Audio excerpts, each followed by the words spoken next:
Now, I have a little gem of a story for yous.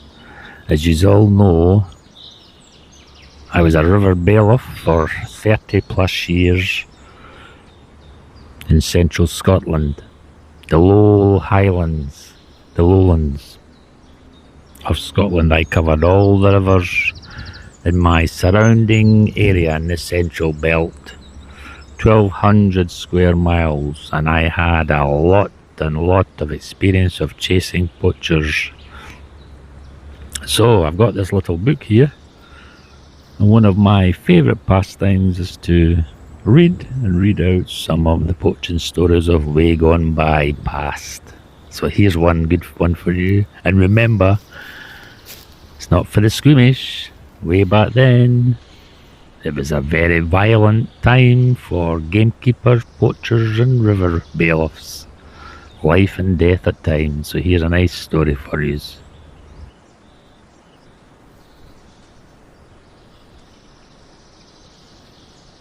Just let me get the page.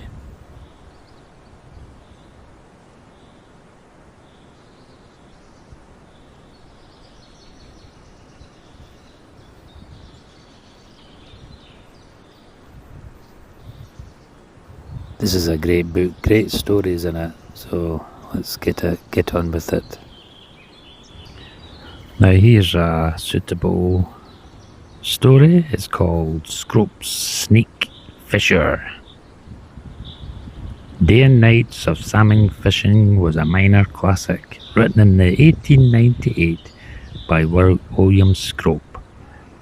It described salmon fishing on the Tweed, the strange characters who pursued that sport, and often their poaching tricks.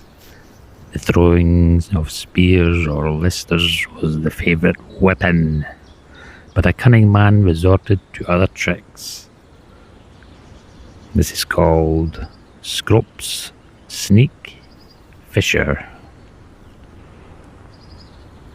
I once came upon one of these innocents who had hold of a salmon with this trout rod in a cast a little above Melrose Bridge, called the Quarry Stream. He did not see to me, for I was in the copsewood on the summit of the bank, immediately behind him. I could have pounced on him at once. Did I do so? Tell you no.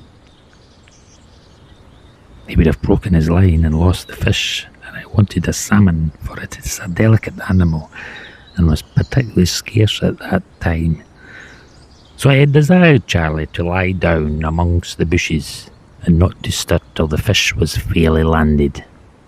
Then I counselled him to give chase, and Harry the possessor, judging, however, that if the man crossed the river at this ford, a little below, which was very likely to do, that he would have so much law of Charlie before he could descend the steep brae, that he might escape. I drew back cautiously, got into the road out of the side and passed over Melrose Bridge, taking care to bend my body so as to keep it out of sight behind the parapet of the bridge. I then lay concealed on the opposite bank, waiting. Thus we had Master Sneak between us. I was at some distance from the scene of the action, to be sure, and somewhat in the rear, as I could advance no further under cover, but I had the upper ground, and was terribly swift on foot in those days, which gave me much confidence. I took out of my pocket glass, and eyed my man, the poacher. He was no novice, but worked his fish with great skill.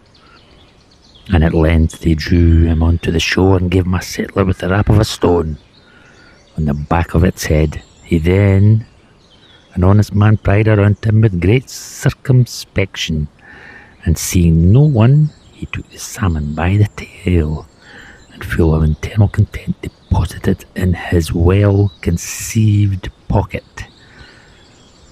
All poachers at that time had a hidden pocket in their jacket or trousers. This extended the whole breadth of his jacket skirt.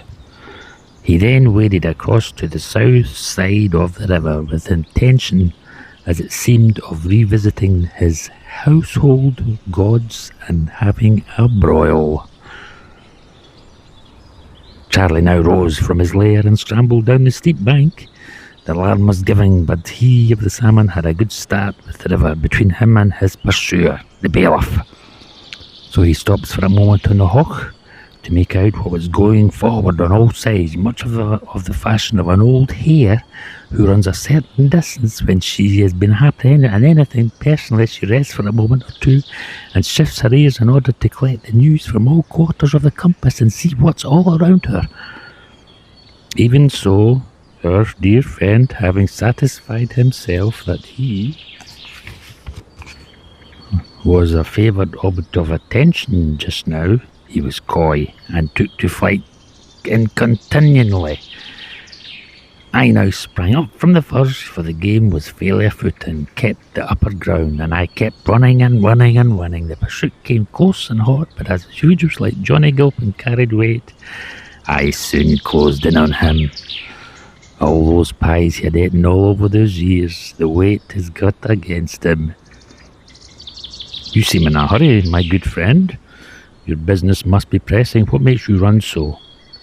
Did you not see that bogle over there, by the quarry stream that gave me the run in this gate? Hold on for our lives, sir, for if he overtakes us, we are dead men.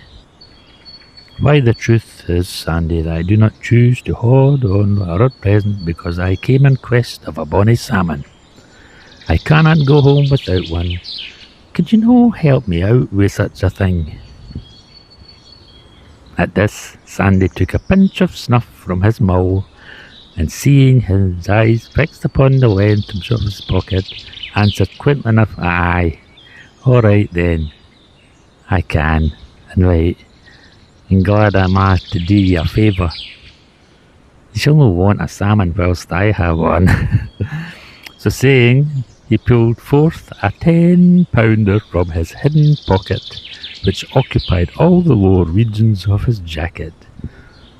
How the beast got in there, he says, I just didn't understand, or I don't know, he extracted and graduated with a smile on his face. I dinna ken, but I am thinking that he must have looked into my pocket as I was wading the river away from him. And I love the story. So he made out in the end that while he was being chased by a stranger, as he was crossing the river, the salmon leaped into his jacket pocket. What a great story. And on the River Tweed as well.